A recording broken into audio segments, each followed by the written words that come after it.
लाख बुरा चाहे तो क्या होता है, वही होता है जो मंजूर खुदा होता है।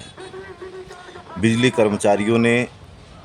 पूर्वांचल और दक्षिणांचल विद्युत वितरण निगम लिमिटेड निजीकरण के विरोध में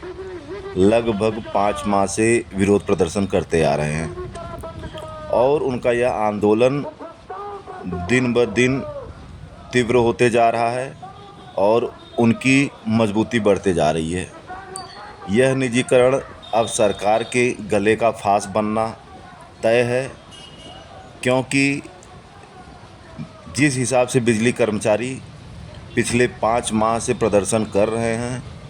और आने वाले 29 मई को वह कार्य बहिष्कार पर जाने वाले हैं। उत्तर प्रदेश बिजली विभाग कर्मचारियों को निजीकरण के विरोध में चल रहे आंदोलन में प्रदेश के समस्त सरकारी विभागों के संगठनों का समर्थन प्राप्त है। साथ ही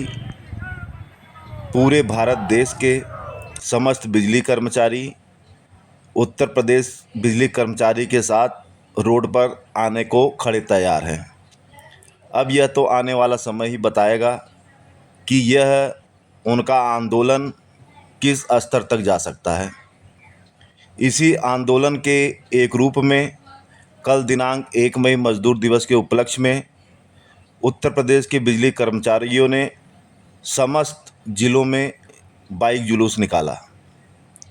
और यह बाइक जुलूस निकाल करके उन्होंने अपनी चट्टानी एकता को प्रदर्शित किया और सरकार प्रबंधन को स्पष्ट संदेश दिया कि लगभग 5 महीने से जो उनका आंदोलन चल रहा है,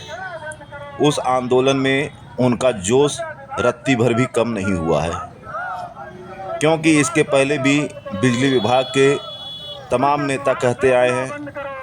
कि वह मर जाना पसंद करेंगे, लेकिन बिजली विभाग का निजीकरण बिल्कुल स्वीकार नहीं करेंगे और ना ही बिजली विभाग को पूंजीपतियों के हाथों में बिकने देंगे। ऊर्जा मंत्री प्रबंधन लगातार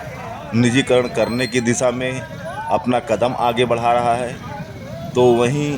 बिजली विभाग के संगठन लगातार इसका विरोध कर रहे हैं। ऊर्जा प्रबंधन पूर्वांचल और दक्षिणांचल डिस्कॉम के 42 जनपदों को निजी कंपनियों के हाथों में देना चाह रहा है और वह उड़ीसा के तर्ज पर उसको बता रहे हैं। वहीं संघर्ष समिति द्वारा लगातार अपने प्रेस विज्ञप्ति के माध्यम से बताया जा रहा है कि निजीकरण का प्रयोग जहां भी हुआ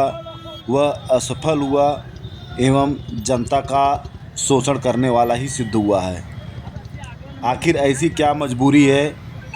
कि सरकार सरकारी संस्थाओं को धीरे धीरे पूंजीपतियों के हाथों में देना चाह रही है।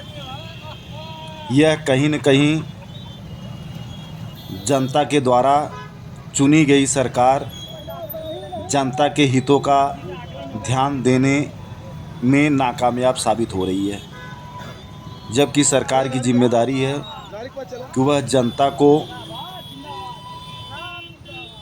कम से कम पैसों में अच्छी सी अच्छी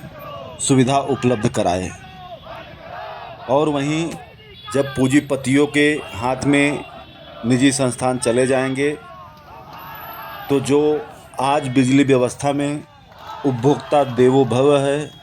वह उपभोक्ता लूटो भव होते हुए समय नहीं लगेगा, क्योंकि निजी कंपनियां सिर्फ उनका उद्देश्य ज़्यादा से ज़्यादा मुनाफा कमाना है और वह मुनाफा तभी कमा सकते हैं जब वो बिजली के रेट बढ़ाएंगे और बिजली के रेट बढ़ने से जनता का शोषण होगा। बिजली का रेट बढ़ने से महंगाई भी बढ़ेगी। वहीं जो छात्र छात्राएं सरकारी संस्थाओं में भर्ती होने का उद्देश्य लेकर के पढ़ाई लिखाई व तैयारी करते हैं, निजीकरण हो जाने के कारण उनके उस उम्मीदों में भी पानी फिर जाएगा। जो उत्तर प्रदेश पावर कॉरपोरेशन है, इसमें लगभग 2.5 लाख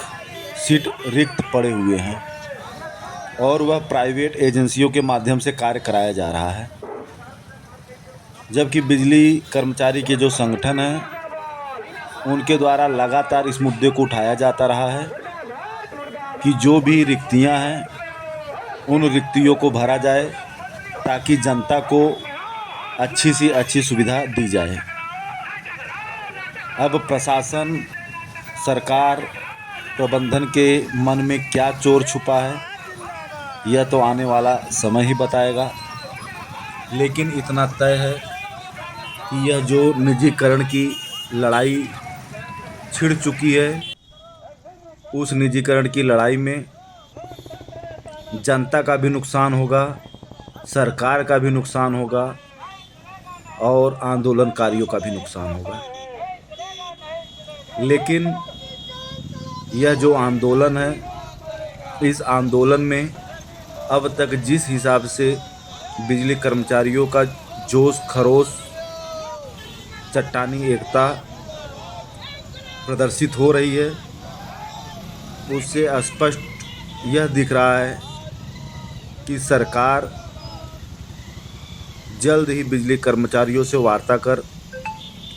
अपने पूर्व के समझौते का पुनः पालन करने हेतु बाध्य होगी। पूर्व में भी मिनी कैबिनेट बना करके बिजली कर्मचारी के संगठनों के साथ समझौता हो चुका है कि बिजली विभाग का किसी भी प्रकार से निजीकरण नहीं किया जाएगा। उसके बावजूद अपने समझौते को तोड़ते हुए, अपने समझौते का पालन न करते हुए सरकार और प्रबंधन निजीकरण की दिशा में आगे बढ़ रही है।